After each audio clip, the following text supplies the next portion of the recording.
is used to being the man behind the camera, yet what he's become known for, especially this time of year, has thrust him into the spotlight.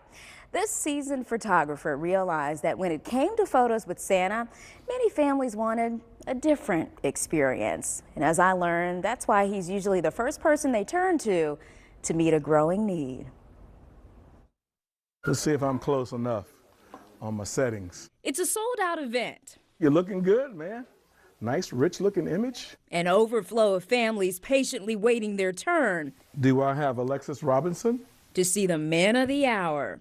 The gloves, the boots, the beard, and of course, the voice. Ho, ho, ho.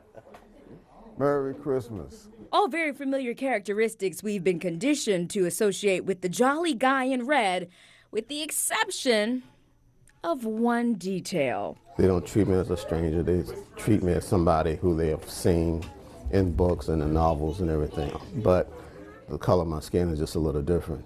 This is William Grogan. You ready? Say cheese. Better known as Santa Bill. To see the kids, that when they see me, how their eyes light up, how they come and approach me and hug me, and just tell them all about themselves. One after another told me it's an experience they've been searching for, including mom Brittany James. So I Googled it, and I was able to find one that was nearby. The Robinsons. It's becoming a tradition to all of us. The Henrys. It's really important because it's good to see someone that looks like you. And the Dawkins. So that he knows what's possible, and his imagination can just soar. The man behind the camera, Stafford Braxton. Hey, Jane. Hey, buddy.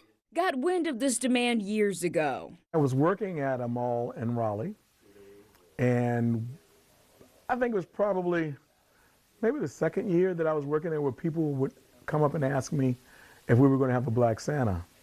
And I would tell them, you know they ain't going to let y'all have no Black Santa up in here. Little did I know I was being prophetic. The wedding photographer by trade realized if there were going to be a change, he'd have to be the one to bring it. We get calls from across the country all the time. He launched Santas Just Like Me in 2013, recruiting and training men to serve as Santas of color and giving families of various backgrounds the representation they've been yearning to see captured. 1, 2, boom. In their Christmas memories. What kind of experience are you hoping to give the children and their families? Something that they will remember always, especially the young ones when they come and visit Santa for the first time. Despite the busy schedule Stafford Santas keep, they've managed to make an annual stop here in Greensboro in an unlikely setting.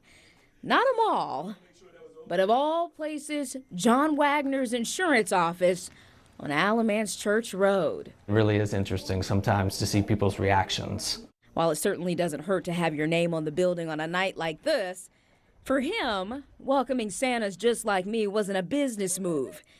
It started with a family matter. Keep smiling. Keep smiling. This is John's family.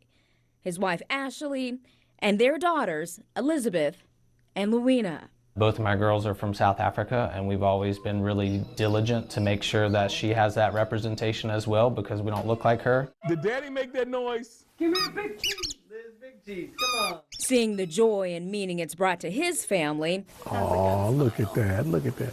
John knew others would appreciate it too. It really has grown into a community event. He says since that first year in 2022, the participation has doubled. If not tripled, yeah. 'Tis the season of cheer. Yet there are those who make it clear they'd prefer this kind of business weren't here. I've been called the N-word more doing this than I did growing up south in Virginia. What are some of the worst things you've heard? That I'm not the real Santa. You know, Santa's all white. You know, we've experienced that when we was in Gastonia for a little while. You know, some people take their kids out of line. We'd have parents that walk by and says, the kids want to go see Santa, but they'll say, well, that's not our Santa. You know, so you encounter all that. But then at the same time, I had old white men in bib overalls come and take Black Santa pictures with their families. You know, I have Hispanic families. I have Asian families, you know, so as well as white families that come. So we're inclusive. We're not excluding anyone. Stafford, who is also a Christian minister, knows it doesn't come from the kids. The kids don't really care.